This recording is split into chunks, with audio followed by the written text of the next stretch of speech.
சிவதந்தை ஞான வைரத்துளிகள். இனிமையான குழந்தைகளே, நான் நன்றாக படித்து தனக்குத்தானே ராஜ திலகமிட்டுக் கொள்ள வேண்டும் என்ற ஒரு கவலை மட்டுமே சதா இருக்க வேண்டும். படிப்பின் மூலம்தான் ராஜ்யம் கிடைக்கும். இதற்கான முயற்சி செய்ய வேண்டும்.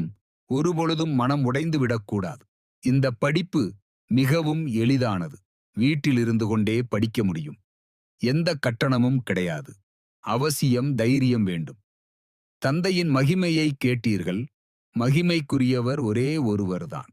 வேறு யாருக்கும் மகிமை பாட முடியாது. உயர்ந்ததிலும் உயர்ந்தவர் சிவபாபா மட்டுமே. படிப்பதற்கு ஸ்ரீமத் கிடைக்கிறது. பாவனமாவதுதான் மூல விஷயமாகும். குழந்தைகளிடத்தில் நாம் படித்து தன்னை ராஜாவாக ஆக்கிக் கொள்ள வேண்டும் என்ற ஆர்வம் இருக்க வேண்டும்.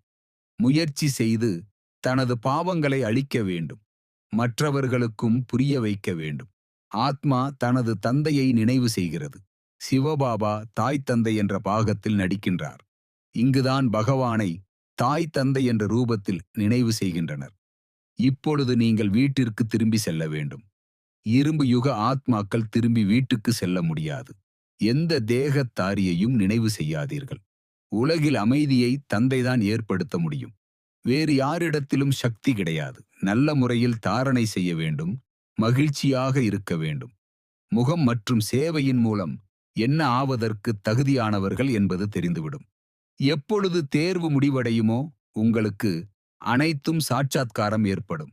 சாட்சாத்காரம் ஏற்படுவதற்கு எந்த தாமதமும் ஏற்படாது. வெட்கப்பட வேண்டியிருக்கும். ஞானம் அழிவற்ற மகிழ்ச்சியை ஏற்படுத்தக்கூடியதாகும்.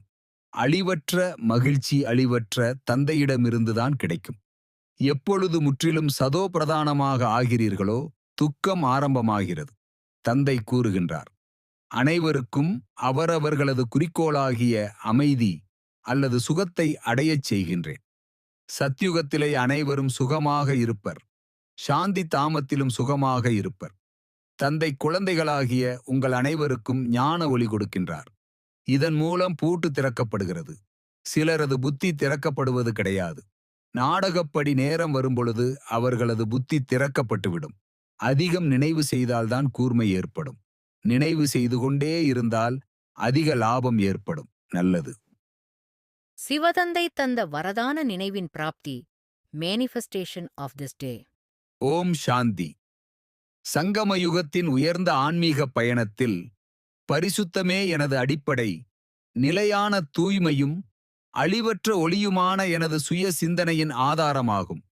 பரமபிதா சிவபாபாவின் அன்பு என்பது என் ஆன்மாவை நிரம்பியுள்ள ஒரே நீரூற்று. என்றும் அளவில்லா அகண்ட நேசத்தால் நிறைந்துள்ளது. முழுமையான அமைதி மற்றும் ஆழமான மௌனம எனதாக்கிக் கொண்டேன். செயல்பாடுகளின் பயனாக ஆன்மீக சக்திகள் ஆனந்தம், பேரானந்தம் என ஜொலிக்கின்றன. அமைதியான நிலைக்கு என்னை அழைத்துச் செல்கிறது. மனம், புத்தி மற்றும் சன்ஸ்காரங்கள் தூய்மை, ஞானம் மற்றும் பக்தியால் பரிமாற்றம் செய்வதே எனது முதன்மை நோக்கம். தந்தையின் நினைவில் நிலைத்து யோகாக்னியின் ஊடாக பிறவி பிறவியாகச் செய்த பாவங்களை அழித்துவிட்டேன். எனது சுயதர்ம நிலைக்கு உயர்ந்துள்ளேன். தந்தையின் வரதானத்தின்படி நான் நேர்மையுடன் என்னை தந்தைக்கு முன்பாக வெளிப்படுத்தும் கலையின் அனுபவியாக இருக்கிறேன். என்னுள் என்ன இருக்கின்றதோ அதையே தந்தைக்கு வெளிப்படையாக கூறுகிறேன். இது எனக்கு முன்னேற்ற பாதையை தெளிவாகச் செய்கிறது. நான் ஒளி உடலில் பரிமாற்றமடைந்து பிறர் பாவங்களை எரிக்க உற்ற துணை தருகிறேன். பிற ஆன்மாக்களுக்கு பரிசுத்த உணர்வுகளையும் நல்லாட்சிகளையும் பரிமாறுகிறேன். சகோதர ஆன்மாக்கள் அனைத்து ஜீவஜாலங்களும் இயற்கை மற்றும் 5 நிலைப்பொருட்களும் அனைவரும் என் பரிபூரண அதிபதித்துவ எண்ணங்களின் ஊடாக ஆன்மீக ஒளியை அனுபவிக்கின்றனர். இன்றைய உலகம் ஆன்மீக அன்புக்காக இயங்குகின்றது. நான் பரிசுத்தமான சிநேகித பரிசுத்த அன்பின் அனுபவத்தை எல்லோருக்கும் வழங்குகிறேன். உலக நன்மைக்காக கருணை உள்ளத்துடன் செயல்படுகிறேன். அனைத்து ஆத்மாக்களின் பாதுகாப்பு வழியை நான் யோசிக்கிறேன். எனது எண்ணம், சொல், செயல் அனைத்தும் கருணையின் அடிப்படையில் உள்ளது. நான் ஞானம் நிறைந்த ஆன்மா. லௌகீகத்தை அலௌகீகமாக மாற்றுகிறேன். எந்த லௌகீக சம்பந்தங்களும் எனக்கு அகங்காரத்தையோ விகாரத்தையோ உண்டாக்குவதில்லை. பரவசத் திருவிழாவில் சிவபாபா திருநிகழ்வில் பூரணமாய் மௌனத்தையும் அடைந்து புள்ளியாகி தேவதை நிலை சென்று முழுமையான தெய்வீக ஆத்மாவாக வெளிப்பட்டு இருக்கிறேன். சிவபாபா இதய சிம்மாசனம் இருக்கையில் திடமாக அமர்ந்திருக்கும் குழந்தை, நான் ஆத்மா சர்வ பிராப்திகளுக்கும் நன்றிகளை சமர்ப்பித்து சரணடைந்திருக்கின்றேன். நல்லது. மன்மனாபவ. தன்னை ஆத்மா என உணர்ந்து ஆத்மாவின் தந்தையான பரமாத்மாவை அன்போடு நினைவு செய்தால் ஆத்மாவில் இருக்கும் 63 ஜென்மங்களின் பாவ கர்மங்கள் அழிந்து போகின்றன. ஓம் சாந்தி.